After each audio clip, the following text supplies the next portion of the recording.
வாங்க இந்த வீடியோவில் எக்ஸசைஸ் நம்பர் 1.4 இருக்கிற கோடிட்ட இடங்களை நிரப்புக அதுக்கான விடைகளை பார்க்கலாம். ஃபில் இன் த பேங்க்ஸோட ஆன்சர்ஸ் பார்க்க போகிறோம். வாங்க பார்க்கலாம். ஃபர்ஸ்ட் கொஸ்டின் வந்து 77 வர்க்கத்தில் உள்ள ஒன்றுகள் இலக்கமானது டேஷ் ஆகும் கேட்டிருக்காங்க. ஃபஸ்ட்டு வர்க்கம்னா என்னன்னு பார்த்துக்கலாம். வர்க்கம் என்றால் என்னென்னா ஓர் எண்ணை அதே எண்ணால் பெருக்க கிடைக்கும் விடை தான் வந்து வர்க்கம். ஓர் எண்ணை அதே எண்ணால் பெருக்க கிடைக்கும் விடை தான் வர்க்கம். ஸ்கொயர் நம்பர் அப்படின்னா என்னென்னா when any number is multiplied by itself the answer is called as a square number. இப்போ இங்கே 77 இருக்குது. 77 நம்ம எத்தனை தடவை பெருக்கணும்? வர்க்கம் சொல்லும்போது 2 தடவை பெருக்கணும் இல்லையா? 77 into 77 அப்படி பெருக்கிட்டு என்ன கேட்டிருக்காங்க, வர்ற ஆன்சரில் ஒன்ஸ் பிளேஸில் என்ன இருக்குதுன்னு கேட்டிருக்காங்க. நீங்கள் இப்படி மல்டிப்ளை பண்ண வேண்டிய அவசியம் இல்லை, மல்டிப்ளை பண்ணவே வேண்டாம். அதற்கு பதிலாக இங்கே நம்ம கொடுத்துருக்க நம்பரில் ஒன்ஸ் பிளேஸில் என்ன நம்பர் இருக்குன்னு எடுத்துங்க. என்ன நம்பர் இருக்குது? 7.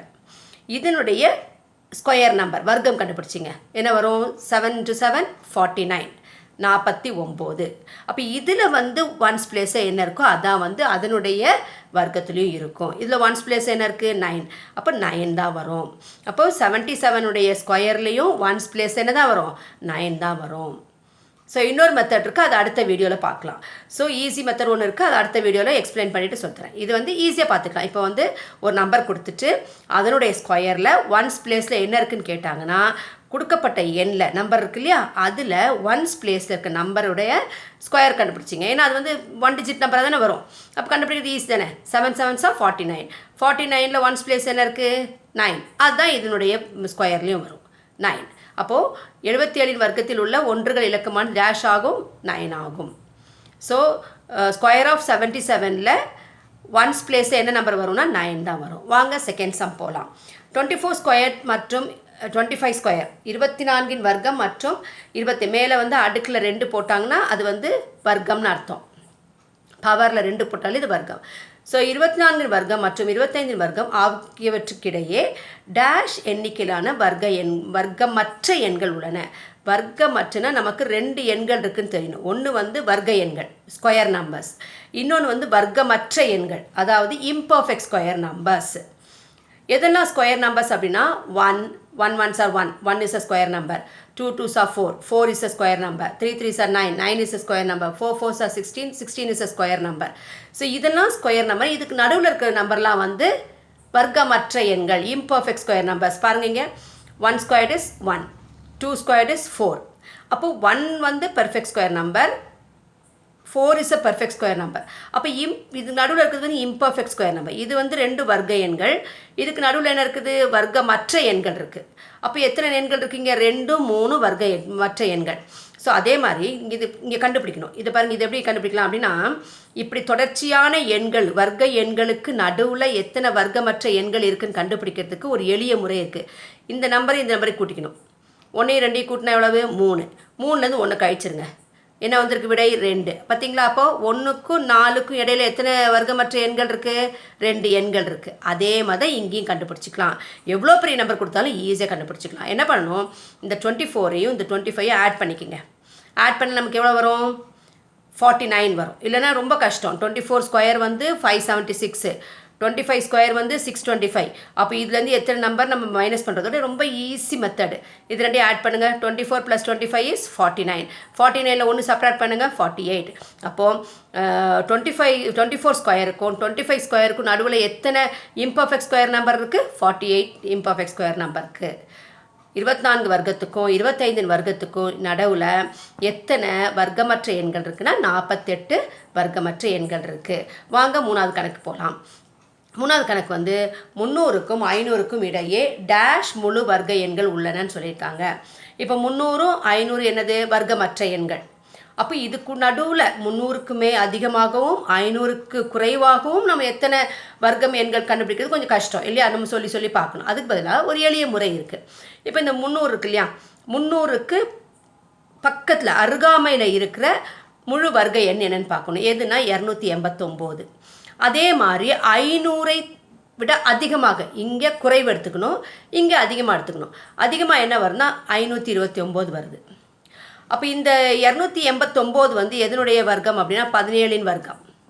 இந்த 529 எதனுடைய வர்க்கம் அப்படின்னு சொன்னால் 23 வர்க்கம். சரியா? அதுக்கு இதில் கம்மியாக வரும். இப்போ பாருங்கள், இதான் 500 தாண்டினோடனே முதல் வர்க்க எண் இது, 300க்கு கடைசி வர்க்க எண் இது. இந்த 2 வர்க்க எண் எடுத்துட்டு இப்போ இதுக்கு நடுவில் என்னென்ன வர்க்க எண்கள் வரலாம்? 17க்கு அடுத்தது 18, அடுத்தது 19, அடுத்தது 20, அடுத்தது 21, அடுத்தது 22.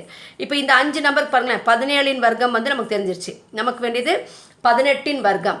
18 வர்க்கம் 324, 19 வர்க்கம் 361, 20 வர்க்கம் 400, 21 வர்க்கம் 441, 22 வர்க்கம் 484. அப்போ எத்தனை முழு வர்க்க எண்கள் உள்ளன? 1 2 3 4 5 5 முழு வர்க்க எண்கள் உள்ளன. அப்போ என்ன பண்ணோம்? இதோட குறைவாக கடைசியாக இந்த 300க்கு முன்னாடி கடைசியாக வரக்கூடிய வர்க்க எண் எழுதிக்கணும். அதே மாதிரி 500க்கு தாண்டி அதிகமான ஃபஸ்ட்டு வர்க்க எண் எதுன்னு கண்டுபிடிச்சி எழுதிக்கணும். எழுதிட்டு இது வந்து எதனுடைய வர்க்க எண்? 17 வர்க்கம். இது எதனுடைய வர்க்க எண்? 23 வர்க்கம். அப்போ அதுக்கு இடைப்பட்ட எண்கள் எதனுடைய வர்க்கம் பார்த்து நம்ம எழுதிடணும். சரியா? எப்போதுமே நம்ம வந்து 8ஆம் வகுப்பு மாணவர்கள் 1 முதல் 25 வரைக்கும் உள்ள வர்க்க எண்கள் மனப்பாடமாக தெரிஞ்சால் சால சிறந்தது, ரொம்ப நல்லது. 1லேருந்து 25 வரைக்கும் உள்ள வர்க்க எண்கள் நமக்கு தெரிஞ்சிச்சுன்னா ரொம்ப ஈஸியாக இருக்கும். ஹையர் கிளாஸ் போகும்போது ரொம்ப ஈஸியாக இருக்கும். சரிங்களா? அப்போது 300க்கும் 500க்கும் இடையே எத்தனை முழு வர்க்க எண்கள் உள்ளன? 5 முழு வர்க்க எண்கள் உள்ளன. அவை 324, 300 விட அதிகம், 361, 400, 441, 484, 500 விட சிறிதாக. வாங்க 4ஆம் கணக்கு போகலாம். ஒரு எண்ணில் 5 அல்லது 6 இலக்கங்கள் இருப்பின் அந்த எண்ணின் வர்க்க மூலத்தில் டேஷ் இலக்கங்கள் இருக்கும். ஒரு நம்பரில் 5 or 6 டிஜிட்ஸ் இருந்ததுன்னா அதனுடைய வர்க்க மூலத்தில் ஸ்கொயர் ரூட்டில் எத்தனை டிஜிட்ஸ் இருக்குன்னு கேட்குறாங்க. ரொம்ப எளிமை. என்ன பண்ணணும்னா, இங்கே எத்தனை இலக்கம் கொடுத்துருக்காங்க பாருங்கள். 5 வந்து ஆட் நம்பர். 5 வந்து 2ஆல் டிவைட் பண்ணால் எவ்வளோ? எத்தனை 2ஆல் டிவைட் பண்ணும்போது எத்தனை 2s இருக்குது? 2 2s இருக்குது. அதோட 1 ஆட் பண்ணிக்கோங்க. இப்போ 5 டிவைட் பை 2 எவ்வளோ வரும்? 2 2s 4. இதோட 1 ஆட் பண்ணிக்கோங்க. அப்போ எத்தனை வரும்? 3. இதே வந்து ஈவன் நம்பராக இருந்தால் 2ஆல் டிவைட் பண்ணால் போதும். அப்போ 6 2ஆல் டிவைட் பண்ணால் எவ்வளோ வரும்? 6 டிவைட் பை 2 is 3. அப்போ எத்தனை இலக்கங்கள் இருக்கும்? ஸ்கொயர் ரூட்டில் 3 இருக்கும். ஸோ ஒரு எண்ணில் 5 or 6 டிஜிட்ஸ் இருந்து அந்த நம்பருடைய ஸ்கொயர் ரூட்டில் எத்தனை டிஜிட்ஸ் இருக்குன்னு கேட்டிருக்காங்க. ஒரு எண்ணில் 5 அல்லது 6 இலக்கங்கள் இருந்து அதனுடைய வர்க்க மூலத்தில் எத்தனை இலக்கங்கள் இருக்குன்னு கேட்டிருக்காங்க. இதே வந்து ஆட் நம்பராக இருந்தால் அதாவது 2 எல்லாமே எது இருந்தாலும் ஆட் நம்பர் ஈவன் நம்பர் எல்லாத்தையுமே என்ன பண்ணோம்? 2ஆல் டிவைட் பண்ணோம். ஆனால் ஆட் நம்பராக இருந்தால் வர கோஷன்ட்டோட 1 ஆட் பண்ணிக்கணும். இதே ஈவன் நம்பராக இருந்தால் ஈவன் நம்பர் வந்து என்ன ஆகும்? 2ஆல் டிவைட் ஆகும். இரட்டை எண்கள் வந்து 2ஆல் வகுப்படும்.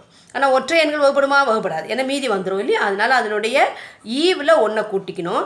இதை ஈவை அப்படியே போட்டுக்கணும். அப்போ 5ன்னு சொல்லும்போது 5 2ஆல் வகுக்கும்போது எவ்வளோ வருது? ஈவில் 2 2 4 2 வருது. 2ஓட 1 கூட்டிங்கன்னா 3 இலக்கம் வந்துடும். 6னா 3 வந்துடுது. சரிங்களா?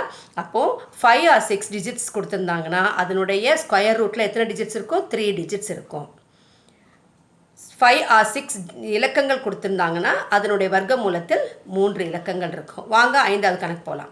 5ஆவது கணக்கு வந்து ரூட், இதான் வந்து வர்க்க மூலத்தினுடைய குறி.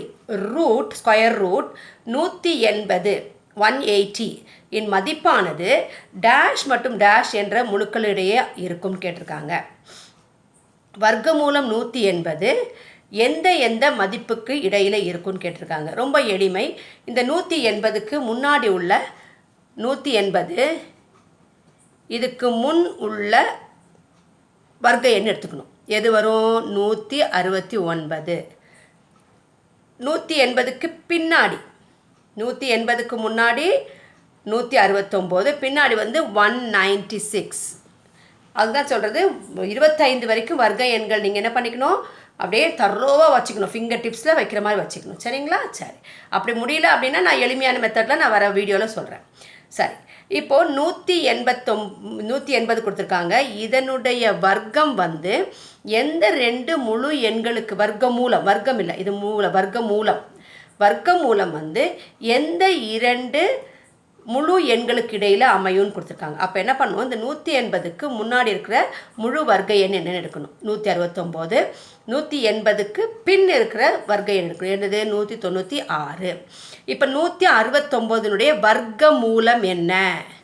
169 வர்க்கமூலம் எந்த எண்ணை 2 தடவை பெருக்குன்னா 169 கிடைக்கும்? 13. அதே மாதிரி 196 வர்க்கமூலம் எந்த நம்பரை 2 தடவை பெருக்குன்னா 196 வரும்? 14. அப்போது இந்த 180 ரூட் வர்க்கமூலம் 180னுடைய மதிப்பு 13க்கும் 14க்கும் நடுவில் இருக்கும். சரிங்களா?